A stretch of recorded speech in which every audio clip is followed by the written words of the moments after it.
Hello नमस्कार साथियों, मेरा नाम संजय परमार है और क्राउन डायरेक्टर इन्वेस्टीज आज आपके लिए एक शानदार विषय लेकर के आया हूँ। यानी कि आपके बिजनेस को आगे बढ़ाने का ऐसा कौन सा वो टॉपिक है जिस पर आप काम कर सकते हैं और अपने बिजनेस को बहुत अच्छे से बढ़ा सकते हैं। दोस्तों, मैं बेसिक की बात करूंगा। यानी कि बेसिक क्या होता है हमारे बिजनेस का?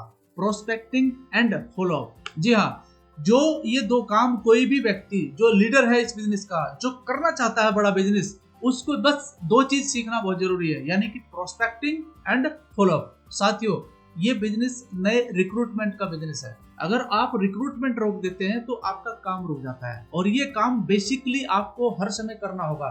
चाहे आप 5% पे है, चाहे आप ब्रांड डायरेक्टर है, चाहे आप फिर DUCD लेवल पर है। यदि आपका बेसिक काम रुक जाता है और आपको प्रोस्पेक्टिंग ठीक से नहीं आ रही है, आपको फॉलो अप ठीक से नहीं आ रहा है, तो आपका काम रुक जाएगा। जी हाँ, इसको प्रैक्टिस प्रैक्टिस प्रैक्टिस बस आप करते चले जाइए और आप एक मास्टर बन जाएंगे प्रोस्पेक्टिंग और फॉलो अप के। वही चीज, वही बात, वही गाइडेंस आप अपनी टीम को दे सकते हैं।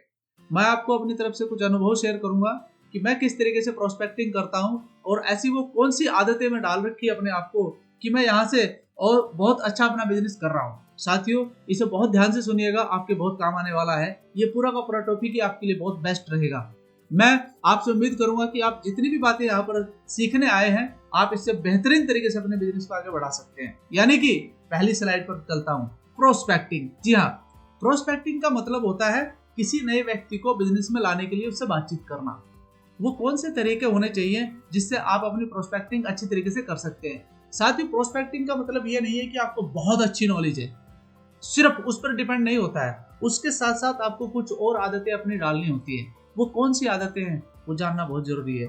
मैं आपके साथ बताना चाहता हूं कि सबसे पहले आपको अपने बिजनेस को सही तरीके से प्रेजेंट करने के लिए एक फ्रेंडली एटमॉस्फेयर क्रिएट करना बहुत जरूरी है। साथियों, बिजनेस आपको करना है, आपको आगे बढ़ना है, ड्रीम आपको पूरे करने हैं। कल आपको जो भी फैसिलिटी चाहिए आपकी लाइफ में वो आपको चाहिए, तो उसके लिए काम कौन करेगा? उसके लिए काम आपको ही करना होगा। तो यानी कि आपको वहां पर एक फ्रेंडली एटमॉस्फेयर क्रिएट करना आना चाहिए। ये बहुत जरूरी है इस बिजनेस के लिए। और दूसरा पॉइंट है स्माइल ऑन फेस। यानी कि आपके चेहरे पर मुस्कुराहट होनी चाहिए।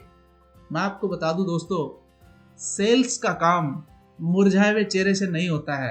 सेल्स का काम खुशनुमा माहौल में होता है। सेल्स का काम चेहरे से होता है। यदि आपके चेहरे पर रौनक है, स्माइल है, तो आप अपना सेल्स क्लोज कर सकते हैं, क्योंकि उस चेहरे की चमक आपके कॉन्फिडेंस को बढ़ाती है। और कॉन्फिडेंस आप रहेंगे तो आप अपने काम को बहुत बेहतरीन तरीके से कर सकते हैं। नंबर 3 पॉइंट है वेल ड्रेस्ड। यानी कि आपका जो कपड़े का पहनने का तरीका है वो भी बेहतरीन तरीके का होना चाहिए। आप इस चित्र में देख सकते हैं, जो आपको दिखाई दे रहा है कि ये व्यक्ति किसी न किसी के साथ कुछ प्रोस्पेक्टिंग या फिर अपनी बिजनेस की डील कर रहा है। तो आप उसका चेहरा देख सकते हैं, उसका बॉडी लैंग्वेज देख सकते हैं, उसका हाथों का एक्सप्रेशन देख सकते हैं, उसका स्वभाव देख सकते हैं और उसका आत्मविश्वास देख सकते हैं। उसके कपड़ों से बहुत सारी चीजें होती हैं। साथियों, ये जो बातें मैंने आपको बताई है प्रोस्पेक्टिंग में, आपकी प्रोस्पेक्टिंग का 65% काम आपका यहीं पर हो जाता है।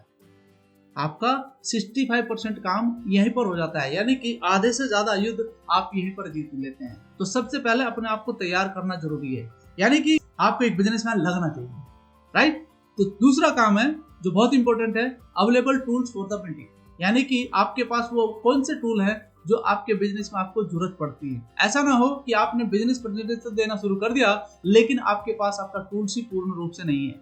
फिर उसमें क्या होता है, ब्रेक आ जाता है, उसमें क्या होता है, डिस्ट्रक्शन आ जाता है। तो आपके पास वो टूल्स पहले से ही होना चाहिए। लिस्ट बना करके वो टूल्स आप अपने पास रख सकते हैं। पहला, product there demo kit.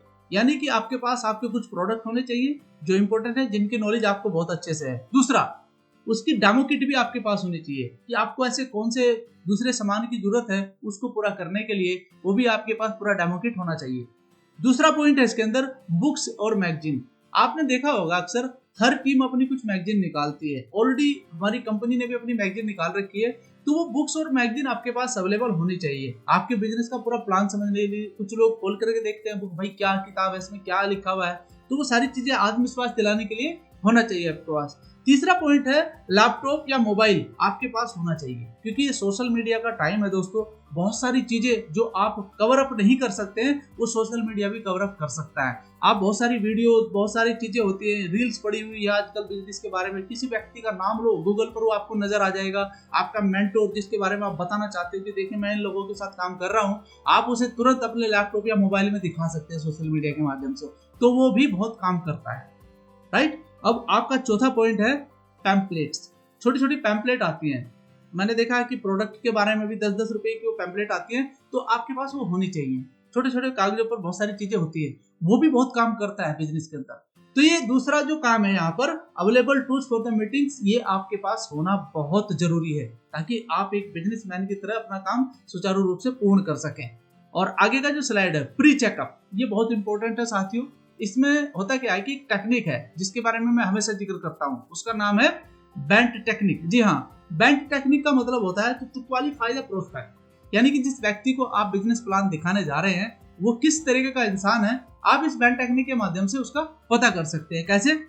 B for budget, यानी कि बेंट के बारे में बता रहा हूँ तो पहला अक्षर है बी फॉर बजट, यानी कि एबिलिटी टू स्पेंड। अब आपको पता चलना चाहिए कि यार इस व्यक्ति का जो महीने का सैलरी है वो 9,000 रुपये महीना है, तो मैं उससे कितना पैसा खर्च करवा सकता हूँ। देखिए जिसका सैलरी ही 9,000 या 8,000 होगा, आप उससे कहेंगे भाई तू 5,000 रुपये का सामान ले ले, नहीं ले सकता है वो, उसका पूरा घर 9,000 रुपये में चल रहा है। तो आप उसकी एबिलिटी के हिसाब से ही उसको खर्च करवाइए। अगर हाँ उसकी इनकम ज्यादा है तो बात अलग है, आप उसे बता सकते हैं, तो आप उसे थोड़ा कम करके भी बता सकते हैं, क्योंकि वेस्टीज ने हमारे ये सारी फैसिलिटी दे रखी है कि आप किसी भी व्यक्ति को उसके हिसाब से ही, उसकी एबिलिटी के हिसाब से खर्च करवा सकते हैं।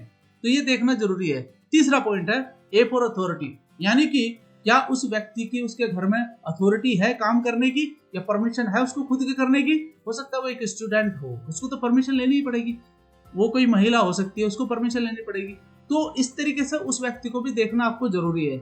तीसरा पॉइंट है एन फॉर नीड, उसकी आवश्यकता क्या है, उसकी आवश्यकता को देखिए, पहचानिए। वो इनकम के लिए करना चाहता है, वो सिक्योरिटी के लिए करना चाहता है, या फिर अपने ड्रीम पूरा करने के लिए चाहता है। तो उस हिसाब से आपको अपने बिजनेस को वहां पर डेवलप करना है उसके साथ में। और टी फॉर टाइमिंग, देखिए टाइमिंग बहुत इंपॉर्टेंट है।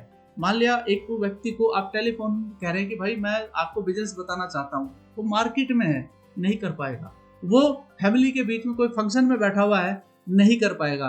कोई इंसिडेंट उसके घर में अचानक हुआ है और आप उसे मार्केटिंग प्लान बताने की कोशिश करें, नहीं हो पाएगा। तो ऐसे टाइम पर आपने सिर्फ और सिर्फ उसके साथ रिलेशनशिप बाउंड करनी है, मार्केट या बिजनेस के बारे में कुछ नहीं बताना है। क्या करना है? सिर्फ रिलेशनशिप बाउंड करनी है, और उसके बाद फिर उससे बाद का टाइम हम ले सकते हैं। ठीक है, तो इस बात का आपको ध्यान रखना चाहिए। तो ये बेंट टेक्निक बहुत ज्यादा काम आती है।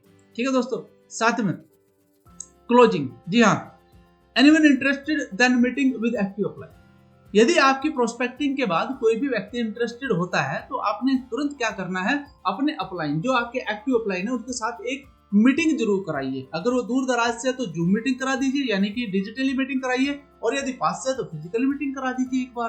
तो उससे क्या होता है कि अगले व्यक्ति का माइंड मेकअप हो जाता है, और उसका रजिस्ट्रेशन, फिर उसका प्लान दिखा दीजिए उसको अच्छे से आप, और उसको नॉलेज आपकी एप्लीकेशन की दे दीजिए, नॉलेज उसकी मार्केटिंग प्लान की दे दीजिए, और बेनिफिट बता दीजिए कि आपको क्या क्या बेनिफिट मिलने वाले हैं, और क्लोजिंग करवा सकते हैं उससे, राइट। तो ये चीजें आपकी इसमें करनी है आपको। अब ऐसा भी हो जाता है कभी कभी कि भाई फॉलोअप ले लिया, क्लोजिंग नहीं हो रही है, यानी कि फॉलोअप भी ले लिया, क्लोजिंग नहीं हो रही है। तो उससे में क्या करना है, आपने बस मॉर्निंग में एक वेल विशेस का मैसेज भेजना है, ग्रेट मॉर्निंग, गुड मॉर्निंग, जो भी आप भेजते हैं वो भेज सकते हैं। And request for time to discuss about business through audio message और वीडियो मैसेज। इसमें क्या लिखा हुआ है कि आप उसे रिक्वेस्ट कर सकते हैं कि भाई मुझे आपके साथ में कुछ सलाह करनी है, कुछ डिस्कस करना है इस बिजनेस के बारे में जिसका हमारे साथ जिक्र हुआ था।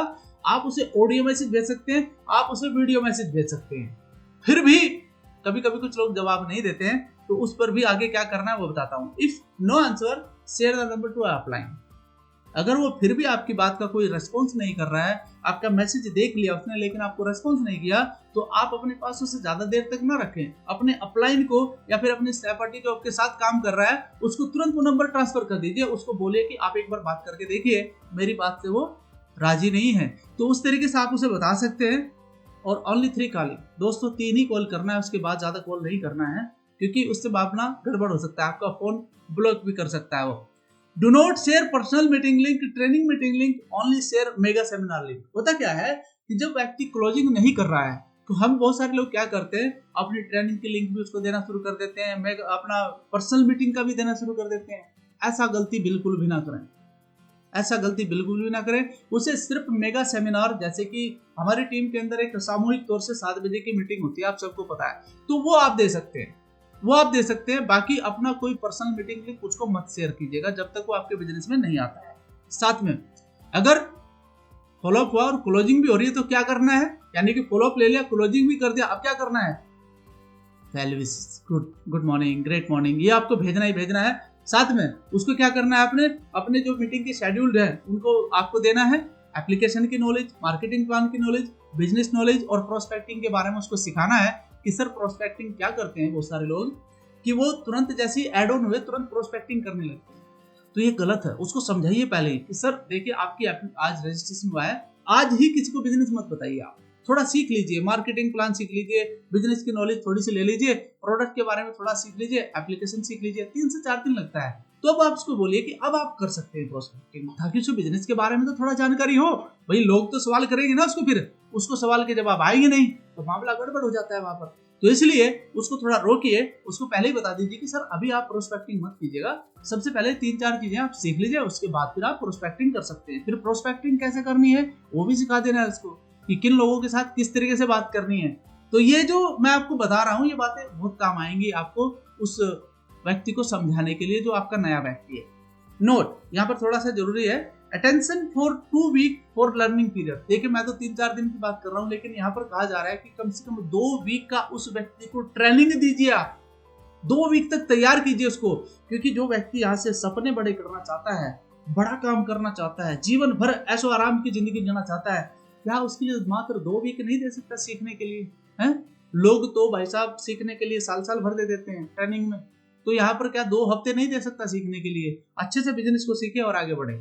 साथ में कंक्लूजन विद इमोशन, देखिए कितनी बड़ी बात बोल रहा हूँ, ये छोटी बात नहीं बोल रहा हूँ। जब भी किसी व्यक्ति को क्लोजिंग के लिए आप लेके आए हैं अपने अपलाइन के साथ, तो अपलाइन का क्या काम बनता है, conclusion with the emotion, emotion जो भी है वहां पर इमोशन बताना है। इमोशन क्या हो सकते हैं, इमोशन क्या हो सकते हैं मैं आपको बताना चाहूंगा साथियों। Feeling like families, feeling like families, like futures, like dreams, target and his significant life. इन चीजों को आप जोड़िए कि भाई तुम्हारे आने वाली जो जनरेशन है वो ऐशो आराम की जिंदगी जी सकती है, तुम्हारा आने वाला जो फ्यूचर है बेहतरीन हो सकता है, तुम्हारे आने वाले समय पर आप जैसा घर बनाना चाहो वैसा घर बना सकते हो, जैसी गाड़ी लेना हो वो ले सकते हो, और देश विदेश से यात्राएं आप कर सकते हो। तो ये सिर्फ हो सकता है इस बिजनेस के माध्यम से।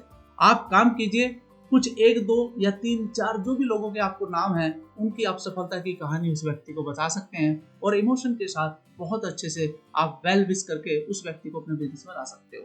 तो ये यहाँ पर तक का टॉपिक था मेरा, जो आपको मैं समझाना चाहता था साथियों, और आप बहुत अच्छा काम कर रहे हैं अपनी जिंदगी में, आगे बढ़िए, मेरी बेस्ट विशेष आपके साथ है। Thank you so much.